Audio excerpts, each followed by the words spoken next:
Hello दोस्तों, हम सभी गांधी जी को भगवान में विश्वास करने वाले और एक नेशनल लीडर या राष्ट्रपिता के रूप में जानते हैं।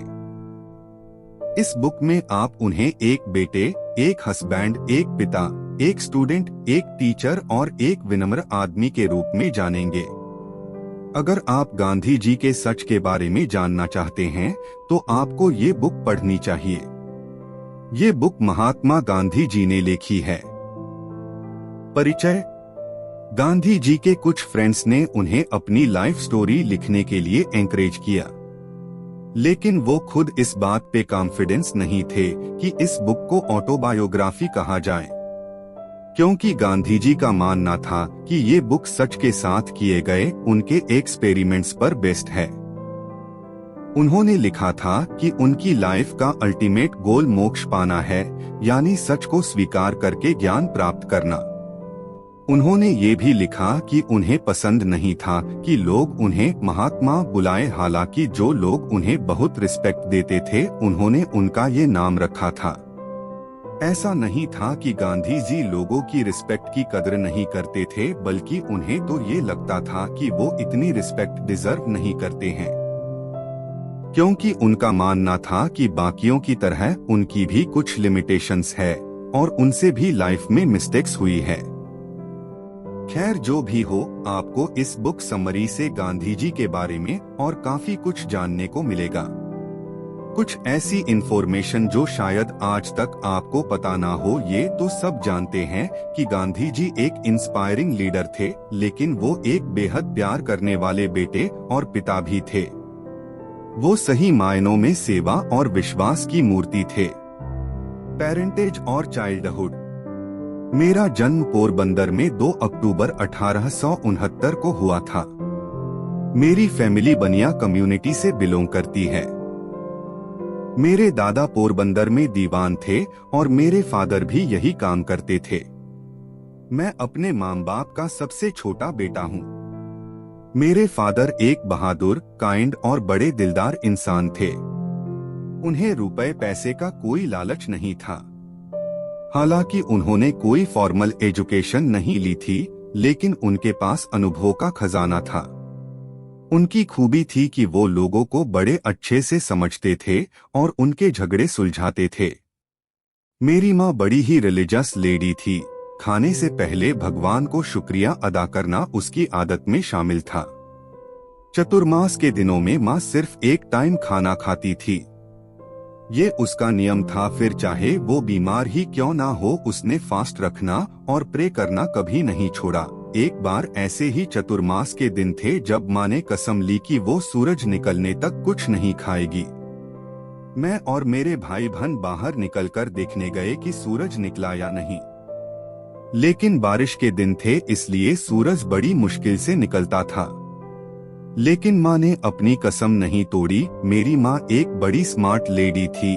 उसका कॉमन सेंस बड़ा स्ट्रोंग था और उसे स्टेट पॉलिटिक्स की पूरी नॉलेज रहती थी। जब मैं 7 साल का था मेरे फादर राजस्थानिक कोर्ट के मेंबर बने, इसलिए हमारी फैमिली को पोरबंदर छोड़कर राजकोट जाना पड़ा और वहीं पर मैंने हाई स्कूल तक की पढ़ाई की। मैं स्कूल में बड़ा शर्मिला स्टूडेंट था। मुझे अपने क्लासमेट के साथ खेलने से ज्यादा बुक्स पढ़ना पसंद था और इसी वजह से मैं हमेशा अकेला ही रहता था। सुबह स्कूल जल्दी आना और स्कूल ओवर होते ही सीधे घर जाना मेरी आदत थी। मेरे क्लासमेट अक्सर मेरा मजाक उड़ाते थे, इसलिए उनसे बचने के लिए मैं स्कूल से भागते हुए घर जाता था और घर जाकर फिर अपनी किताबों में डूब जाता था। Child marriage. वैसे अपनी लाइफ के इस चैप्टर पर मुझे कोई प्राउड फील नहीं होता, लेकिन जो भी हो मुझे अपने रीडर्स से इसे शेयर करना ही होगा अगर मुझे वाकई में सच का पुजारी बनना है तो। मेरी वाइफ कस्तूरबा से मेरी शादी तब हुई थी जब हम दोनों सिर्फ 13 साल के थे। मेरे घर के बड़े लोगों ने मेरी, मेरे भाई और कजिन्स की एक ही साथ शादी कराने का डिसीजन लिया। मेरा भाई और कजन मुझसे 2 साल बड़े थे। हिंदू घरों में शादी से पहले कई महीनों तक तैयारी चलती है। खाने में क्या बनेगा, क्या कपड़े पहने जाएंगे और क्या क्या गहने बनेंगे, इस पर कई सारी प्लानिंग होती है और साथ ही पैसा भी खूब खर्च किया जाता है। मेरे फादर और अंकल बूढ़े हो रहे थे। उन्हें लगता था कि बच्चों की शादी इस उम्र के करवाकर वो अपनी रिस्पॉन्सिबिलिटी से छुटकारा पा लेंगे। तो इस तरह हमारे घर में एक साथ 3 शादियां अरेंज हुई। उस वक्त मुझे अच्छे कपड़े, शादी की धूमधाम, ढोल की आवाज और खूब सारा टेस्टी खाना, सिर्फ यही सब समझ आता था। शादी का मतलब क्या होता है ये मुझे मालूम नहीं था। मुझे याद है जब मैं पहली बार एक अजनबी लड़की से मिला। हम शादी के मंडप में 7 फेरे ले रहे थे। उसके बाद मैंने और मेरी छोटी दुल्हन ने एक दूसरे को कंसार खिलाया। हम दोनों एक दूसरे से शर्मा रहे थे। मैं तो अभूत नर्वस हो गया था। मुझे समझ नहीं आ रहा था कि उससे क्या बात करूं। लेकिन फिर धीरे धीरे हम दोनों एक दूसरे को समझने लगे। वो मेरे लिए फेथफुल थी और मैं उसके लिए। मेरे फादर की डेथ और मेरी डबल शेम। मैं 16 साल का था जब मेरे फादर की डेथ हुई। उन्हें फिसट्यूला हुआ था। वो काफी टाइम से बीमार चल रहे थे, इसलिए माँ और मैं उनकी सेवा में लगे रहते थे। मैं उनके घाव साफ करता था और मेडिसिन देता था। हर रात सोने से पहले मैं उनके पैरों की मसाज करता था। मुझे अपने फादर का ध्यान रखना अच्छा लगता था। मैंने एक दिन भी अपनी ड्यूटी नहीं छोड़ी। मेरा टाइम स्कूल की पढ़ाई और अपने फादर का ख्याल रखने में गुजरता था। हालांकि मुझे एक चीज का हमेशा मलाल रहेगा, जिसकी वजह से मुझे खुद पर हमेशा शर्म आई, और वो चीज थी अपनी वाइफ के लिए मेरा लस्ट। अपनी जवानी के दिनों में मेरा खुद पर कंट्रोल नहीं रहता था। मैं अपने फादर की सेवा में होता तो भी मेरा दिल कस्तूरबा में लगा रहता, और पिताजी के सोते ही मैं सीधा अपने बेडरूम में घुस जाता था। फिर धीरे धीरे मेरे फादर की तबीयत बिगड़ती चली गई। अब मेडिसिन से भी उन्हें कोई फायदा नहीं हो रहा था। फैमिली डॉक्टर ने बताया कि इस एज में उनका ऑपरेशन करना रिस्की होगा। मेरे अंकल राजकोट से आए। फादर और उनके बीच काफी क्लोजनेस थी। वो फादर के साथ उनके आखिरी टाइम तक रहे। वो पूरा दिन फादर के सिरहाने बैठे रहते और सोते भी उसी कमरे में थे। मुझे आज भी वो रात याद है जब मैं हमेशा की तरह फादर के पैरों की मसाज कर रहा था। मेरे अंकल ने मुझे बोला, लाओ अब मैं करता हूँ। मैंने तुरंत उनकी बात मानी और कस्तूरबा के पास चला गया। कुछ मिनट बाद ही एक सर्वेंट ने बेडरूम दरवाजे पर नॉक किया। जल्दी उठो, फादर की हालत खराब हो रही है, उसने कहा। मैं शौक के मारे बेड से कूद पड़ा। क्या हुआ? मुझे बताओ। मैं जोर से बोला, पिताजी हमें छोड़कर चले गए। मुझे इतना सदमा लगा कि बता नहीं सकता। मैं कुछ भी नहीं कर पाया। मुझे खुद पर बड़ी शर्म महसूस हुई। अगर मैं अपनी वासना की आग में अंधा नहीं होता तो फादर के आखिरी टाइम में उनके साथ होता। वो अपने बेटे की बाहों में दम तोड़ते, लेकिन मेरे बदले मेरे अंकल उनके साथ थे। ये उनकी किस्मत थी कि मेरे फादर के आखिरी पलों में वो उनके साथ थे। इस गलती के लिए आज तक मैं खुद को माफ नहीं कर पाया हूँ। मैं हमेशा इस बात को रिग्रेट करके रोता था। इंग्लैंड जाने की तैयारी। 1887 में मैंने मैट्रिक पास किया। फिर कुछ टाइम के लिए मैंने सामलदास कॉलेज भावनगर में पढ़ा, लेकिन एक फैमिली फ्रेंड ने मुझे एडवाइस किया कि मुझे आगे की पढ़ाई के लिए इंग्लैंड जाना चाहिए। मावजी दवे ने मेरी माँ को बोला कि मुझे बीए की डिग्री लेने में 5 साल लगेंगे और दीवान बनने के लिए इतनी क्वालिफिकेशन काफी नहीं थी।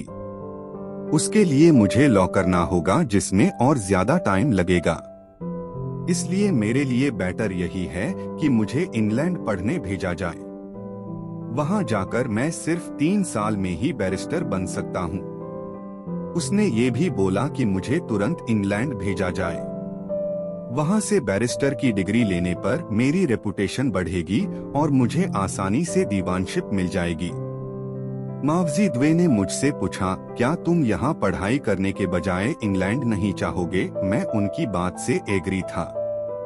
मेरी माँ ये सोच के परेशान थी कि मैं कहीं इंग्लैंड जाकर मीट खाना और शराब पीना शुरू न कर दें। लेकिन मैंने माँ से कहा, क्या तुम्हें मुझ पर यकीन नहीं है? मैं तुमसे कभी झूठ नहीं बोलूंगा। मैं तुम्हारी कसम खाता हूँ, इन चीजों को कभी हाथ तक नहीं लगाऊंगा। हम अपने एक फैमिली एडवाइजर के पास गए जो एक जैन मोंक थे। उन्होंने मुझे कसम दिलवाई कि मैं कभी भी मीट, शराब और पराई औरत को टच नहीं करूंगा। इसके बाद मेरी माँ ने मुझे जाने की परमिशन दे दी। इंग्लैंड का जेंटलमैन। इंग्लैंड जाकर मैंने वेजिटेरियनिज्म की बहुत सारी बुक्स पढ़ी। जितना मैं पढ़ता गया उतना ही मुझे वेजिटेरियन डाइट पसंद आने लगा था। वैसे तो मैं एक वेजिटेरियन फैमिली में पैदा हुआ था, लेकिन मुझे इसके इतने सारे हेल्थ बेनिफिट्स पता नहीं थे। बाद में मुझे रियलाइज हुआ कि मेरी वेजिटेरियन डाइट और स्पिरिचुअलिटी के बीच एक स्ट्रॉन्ग कनेक्शन है। इंग्लैंड आने के कुछ सालों तक मैं एक प्योर इंग्लिश जेंटलमैन की तरह रहा।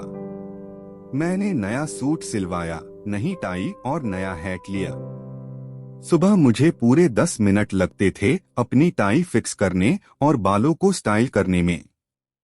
किसी ने मुझे बोला कि एक प्रॉपर इंग्लिशमैन बनने के लिए ग्रेसफुली डांस करना और कॉन्फिडेंस के साथ बोलना जरूरी है। तो मैंने डांसिंग और स्पीच लेसन्स लेने स्टार्ट कर दिए। वैसे बता दूं कि मैं बहुत ही टेरिबल डांसर था। मैं कितनी भी कोशिश कर लूं, लेकिन कभी म्यूजिक के साथ नहीं चल पाता था। मेरे स्पीच इंस्ट्रक्टर ने रेकमेंड किया कि मुझे बेलस स्टैंडर्ड एलोक्यूशनिस्ट की टेक्स्ट बुक्स पढ़नी चाहिए। लेकिन मिस्टर बेल ने मेरे कानों में घंटी बजाकर मुझे फूलिशनेस से जगाया। मैं अपनी पूरी लाइफ इंग्लैंड में नहीं रहने वाला था। मैं वहां स्टडी के लिए गया था।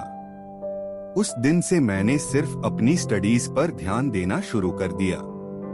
मैंने वेजिटेरियन सोसाइटी ज्वाइन की और एग्जीक्यूटिव कमेटी में सिलेक्ट हो गया। मुझे बैरिस्टर बनने के लिए 2 एग्जाम्स पास करने थे, एक रोमन लॉ में और दूसरा कॉमन लॉ ऑफ इंग्लैंड। मैंने कई महीनों तक इन एग्जाम्स की तैयारी की। मैंने इक्विटी, रियल प्रॉपर्टी और पर्सनल प्रॉपर्टी पर ढेर सारी मोटी मोटी बुक्स पढ़ी। फाइनली 10 जून 1891 में मुझे बार में एक्सेप्ट कर लिया गया। साउथ अफ्रीका जाना। इंडिया में मेरी लॉ प्रैक्टिस कुछ खास नहीं चल रही थी। मुझे जब मेरा फर्स्ट केस मिला तो मैं कोर्ट रूम में काफी नर्वस था। ब्रिटिश अथॉरिटी के साथ भी मेरी अनबन हो गई थी। ऐसे में साउथ अफ्रीका जाके काम करने का मौका मेरे लिए एक बढ़िया अपॉर्चुनिटी थी। मुझे सेठ अब्दुल करीम झवेरी का लेटर मिला। वो दादा अब्दुल्ला एंड कंपनी में पार्टनर थे और पोरबंदर में उनका ऑफिस था। ये जॉब तुम्हारे लिए डिफिकल्ट नहीं होगी, सेठ ने कहा। ऑफ कोर्स तुम हमारे यहाँ गेस्ट की तरह रहोगे। तुम्हें अपनी तरफ से कोई खर्च नहीं करना होगा। ये जॉब कब तक रहेगी और पेमेंट क्या मिलेगी मुझे? मैंने पूछा। तुम्हें बस साल भर काम करना होगा और मैं तुम्हें फर्स्ट क्लास का रिटर्न फेयर और यूरोस 105 दूंगा। एक नई कंट्री में काम करने का मौका मिल रहा था। ये बात मेरे लिए बहुत एक्साइटिंग थी। मुझे नई चीजें सीखने को मिलेगी, एक अलग एक्सपीरियंस होगा। मैंने खुशी से हाँ कर दी और इस तरह मैं समुद्री यात्रा करके अफ्रीका पहुंच गया। सेठ अब्दुल मुझे पोर्ट में लेने आए और अपने साथ ऑफिस ले गए। अगले दिन मैं उनके साथ कोर्ट गया। मजिस्ट्रेट मुझे देखकर थोड़ा परेशान लग रहा था। फाइनली उसने मुझसे बोला कि मैं अपनी पगड़ी उतार दूं। मैंने मना कर दिया और कोर्ट छोड़कर चला आया। मुझे ये बात मालूम हुई कि साउथ अफ्रीका में रहने वाले इंडियंस के 2 ग्रुप हैं। एक तो मुसलमान जेंट्स जो खुद को अरब्स बोलते थे और दूसरे हिंदू और पारसी क्लर्क्स। और एक सबसे बड़ा ग्रुप उन लेबर्स का था जो नॉर्थ इंडिया, तेलुगु और तमिल से आए थे। इंग्लिश मैन इंडियन लेबरर्स को कुली कहकर बुलाते थे और क्योंकि इंडियंस यहाँ मेजोरिटी में थे, इसलिए साउथ अफ्रीका में सारे इंडियंस कुली के नाम से ही जाने जाते थे। रात में मुझे ख्याल आया कि मुझे पगड़ी की जगह इंग्लिश हैट पहननी चाहिए, लेकिन सेठ अब्दुल ने मुझे मना किया। अगर तुम ऐसा कुछ करोगे तो ये एक तरह से कंप्रोमाइज होगा। अगर तुम इंग्लिश हैट पहनोगे तो ये लोग तुम्हें वेटर की तरह ट्रीट करेंगे। मेरा प्रिटोरिया जाना। मुझे ट्रेन से प्रिटोरिया जाकर कुछ क्लाइंट्स से मिलना था। सेठ अब्दुल ने मेरे लिए फर्स्ट क्लास का टिकट बुक करवाया था। शाम को रेलवे का एक सर्वेंट आया और मुझे बेड ऑफर किया। मैंने उससे कहा कि मैं अपना बेड अपने साथ लाया हूं, तो वो वापस चला गया। एक पैसेंजर ने मुझे बड़ी नफरत के साथ देखा क्योंकि उनकी नजरों में मैं एक काला आदमी था। वो पैसेंजर अपने सीट से उठा और थोड़ी देर बाद एक ऑफिशियल के साथ मेरे पास आया। चलो उठो, तुमको वेन कंपार्टमेंट में जाना होगा, ऑफिशियल मुझसे बोला। लेकिन मेरे पास फर्स्ट क्लास की टिकट है, मैंने कहा। इस बात से कोई फर्क नहीं पड़ता, मैं बोल रहा हूँ, उठो और वेन कंपार्टमेंट में जाओ। सर, मुझे फर्स्ट क्लास में ट्रेवल की परमिशन है और मैं इसी से जाऊंगा। नहीं, तुम नहीं जाओगे, ऑफिशियल बोला। तुम्हें अभी इसी वक्त ये कंपार्टमेंट छोड़ना होगा, वरना धक्के देकर बाहर फेंक दूंगा। लेकिन मैं भी अड़ गया था। मैंने उठने से साफ इनकार कर दिया। ऑफिशियल ने मेरी बाजू पकड़ी और मुझे फर्स्ट क्लास से बाहर घसीटा। उसने मेरा लगेज भी ले लिया था। उन लोगों ने मुझे धक्का देते हुए ट्रेन से नीचे उतार दिया और मुझे वेटिंग रूम में बैठना पड़ा। मेरे मन में इंडिया लौट जाने का ख्याल आया, लेकिन मैं डरपोक नहीं था और ना ही बनना चाहता था। मैंने सोच लिया था कि मैं साउथ अफ्रीका के इस रेशियल डिस्क्रिमिनेशन के बारे और पता लगाऊंगा और उससे भी ज्यादा इम्पोर्टेंट इस प्रॉब्लम को हमेशा के लिए दूर करने के बारे में सोचूंगा। इंडियंस के साथ टच में रहना।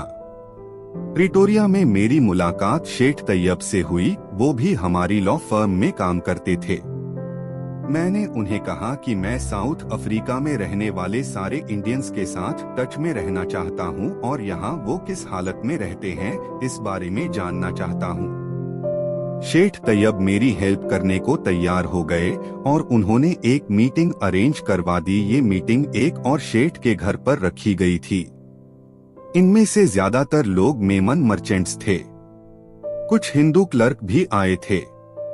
मैंने बिजनेस में सच्चाई और ईमानदारी के टॉपिक से अपने बात शुरू की और सुनने वालों को ये भी कहा कि हमें अपने अपने डिफरेंसेस भूलकर यूनिटी दिखानी चाहिए। मेरा मानना था कि मुस्लिम, हिंदू, पारसी, गुजराती, मद्रासी, पंजाबी, क्रिश्चियंस या जो भी लोग इंडिया से यहाँ आए हैं, उन्हें साउथ अफ्रीका में जो भी हार्डशिप फेस करनी पड़ रही है, उसे सबको मिलकर फेस करना चाहिए। मैंने बोला कि हम सबको मिलकर एक एसोसिएशन बनानी चाहिए ताकि हम यहाँ की अथॉरिटीज तक अपनी प्रॉब्लम्स और कंसेंस लेकर जा सके। और लास्ट में मैंने सबसे बोला कि मैं किसी भी टाइम अपनी सर्विस और जो भी हेल्प मैं कर सकूं वो करने को तैयार हूं। मैंने उन्हें ये भी कहा कि मैं उन्हें इंग्लिश सीखने में हेल्प कर सकता हूं, जो उन्हें बिजनेस में काफी हेल्पफुल रहेगा। मैंने 3 लोगों को इंग्लिश सिखाई, जिनमें 2 मुस्लिम्स थे। एक बार्बर था और दूसरा एक क्लर्क, तीसरा वाला एक हिंदू शॉपकीपर था। ये डिसाइड किया गया कि हम लोग वीक में एक दिन अपनी मीटिंग करेंगे। इस मीटिंग में हम अपने आइडियाज और डे टू डे लाइफ के एक्सपीरियंस शेयर करते थे। इसका रिजल्ट ये हुआ कि प्रिटोरिया में रहने वाला हर इंडियन मुझे अच्छे से जानता था। मैं साउथ अफ्रीका एक लॉ फर्म को रिप्रेजेंट करने आया था, लेकिन अब मेरा ज्यादातर टाइम पब्लिक वर्क में गुजरता था। Boer war, the Boer war, South Africans का इंग्लिश लोगों के साथ स्ट्रगल चल रहा था। इसी बीच बोअर वार शुरू हो गई थी। मुझे बोअर्स यानी पीपल ऑफ ट्रांसवाल और ऑरेंज फ्री स्टेट के साथ पूरी सिंपैथी थी, लेकिन इंग्लैंड के लिए भी मैं पूरी तरह से लॉयल फील करता था। मैंने ब्रिटिश सोल्जर्स के लिए एम्बुलेंस कोर्स रखने के बारे में सोचा। ब्रिटिश लोग इंडियंस को डरपोक समझते थे। उन्हें लगता था कि हम लोग रिस्क लेने से डरते हैं और अपने सेल्फ इंटरेस्ट के अलावा और कुछ नहीं सोच सकते। मैं अपने कई इंग्लिश फ्रेंड्स के पास गया, लेकिन कोई भी हेल्प नहीं करना चाहता था। फिर मुझे डॉक्टर बूथ से हेल्प मिली, जो कि मेरे अच्छे फ्रेंड थे। उन्होंने मुझे और कुछ वॉलंटियर्स को एम्बुलेंस वर्क की ट्रेनिंग दी। उन्होंने हमें मेडिकल सर्टिफिकेट भी दिए। पहले तो ब्रिटिश अथॉरिटीज ने हमारी हेल्प लेने से मना कर दिया। उन्होंने कहा कि उन्हें हमारी सर्विसेज के कोई जरूरत नहीं है, लेकिन मैंने भी हार नहीं मानी। डॉक्टर बूथ ने मुझे बिशप ऑफ नेटल से मिलवाया। हमारे वॉलंटियर ग्रुप में बहुत से क्रिश्चियन इंडियंस भी थे, इसलिए बिशप हमारी हेल्प करने को रेडी हो गए और उन्होंने हमारे एम्बुलेंस एप्स के लिए अप्रूवल ले लिया। अब हमारे पास 100 वॉलंटियर्स थे, जिन्हें 40 टीम मेंबर लीड कर रहे थे। हम फायरिंग लाइन के बाहर रुके थे। मैं भी वहां डॉक्टर बूथ के साथ गया। हम रेड क्रॉस के साथ मिलकर काम कर रहे थे। अगले कुछ दिनों में वार और भी खतरनाक हो गई थी, इसलिए अब हमें परमिशन मिल गई कि हम फायरिंग लाइन के अंदर ऑपरेट कर सकते थे। एक ब्रिटिश जर्नल ने हमारे कोर्स से कहा कि हम घायलों को फील्ड से लेकर आए ताकि उन्हें ट्रीटमेंट मिल सके। हम रोज 25 मील चलकर घायल सोल्जर्स को लेने जाते और उन्हें स्ट्रेचर पर उठाकर लाते थे। पूरे 6 हफ्ते तक हमारी एम्बुलेंस कोप्स ने ब्रिटिश सोल्जर्स की सेवा की। हमारी इस हेल्प के लिए ब्रिटिश लोगों ने हमें बड़ी इज्जत दी। इस तरह उनकी नजरों में इंडियंस की रेपुटेशन थोड़ी सी बढ़ गई थी। न्यूज़पेपर्स में कुछ ऐसी हेडलाइंस छपी थी, we are sons of the empire after all. सबसे बड़ी बात तो ये थी कि जनरल बुलर ने हमारे कोर्स लीडर्स को वार मेडल दिए, और इस बात का लॉन्ग टर्म इफेक्ट ये हुआ कि इंडियन कम्युनिटी अब और भी ऑर्गेनाइज्ड हो गई थी। मुस्लिम्स, हिंदू, क्रिश्चियंस, सिंधी और तमिलियंस, सबको ये रियलाइज हो चुका था कि हम भारत के बच्चे हैं। मेरा अपने देशवासियों के साथ रिलेशनशिप और भी स्ट्रोंग हो गया था। हमें लग रहा था कि इंग्लैंड के साथ अब हमारा रिश्ता और भी मजबूत हो जाएगा। जिन ब्रिटिश लोगों से हम मिले, वो अब हमारे साथ काफी फ्रेंडली होकर बात करते थे, क्योंकि हमारी सर्विस की वजह से वो एक तरह से ग्रेटफुल फील करने लगे थे। इस इवेंट से एक बात तो प्रूव हुई कि मुसीबत में एक दूसरे के काम आना है, रियल ह्यूमन नेचर है। इंडिया लौटना। बोअर वॉर सर्विस के बाद मैंने इंडिया लौटने का मन बना लिया था। मैंने अपने फ्रेंड्स से प्रॉमिस किया कि अगर उन्हें मेरी हेल्प की जरूरत पड़े तो मैं वापस साउथ अफ्रीका आ जाऊंगा। वहां रहने वाले इंडियंस के साथ, स्पेशली नेटल में, मेरा एक मजबूत रिश्ता बन गया था। मेरे जाने से पहले नेटल इंडियंस ने मुझे ढेर सारे गिफ्ट्स दिए। डायमंड्स, गोल्ड, सिल्वर जैसी चीजें मुझे गिफ्ट के तौर पर मिली। मैं बड़ा ग्रेटफुल फील कर रहा था, लेकिन इतने कॉस्टली गिफ्ट्स मैं भला कैसे ले सकता था। मैंने जो भी पब्लिक वर्क या कम्युनिटी सर्विस की थी, वो इसलिए की थी क्योंकि मुझे लोगों की हेल्प करना अच्छा लगता है। उस रात मुझे नींद नहीं आई। मैं बेचैनी से अपने रूम में चक्कर काट रहा था। मैंने सोचा कि अगर आज मैंने ये सारे कॉस्टली गिफ्ट्स एक्सेप्ट कर लिए तो अपने बच्चों के सामने कभी भी एक गुड एग्जाम्पल सेट नहीं कर पाऊंगा। मैं चाहता था कि मेरे बच्चे लाइफ ऑफ सर्विस जिए, दूसरों की हेल्प करे। मैंने उन्हें ये समझाना चाहता था कि भलाई का फल हमेशा मिलता है और हमें सिंपलिसिटी और ह्यूमिलिटी से जीना चाहिए। कुछ टाइम बाद मुझे ये सॉल्यूशन मिला। मैंने एक लेटर लिखा कि सारे कॉस्टली गिफ्ट्स कम्युनिटी को वापस दे दिए जाएं। मैंने पारसी रुस्तम जी और कुछ फ्रेंड्स को, जिन पर मुझे ट्रस्ट था, इन गिफ्ट्स का ध्यान रखने की जिम्मेदारी दे दी थी।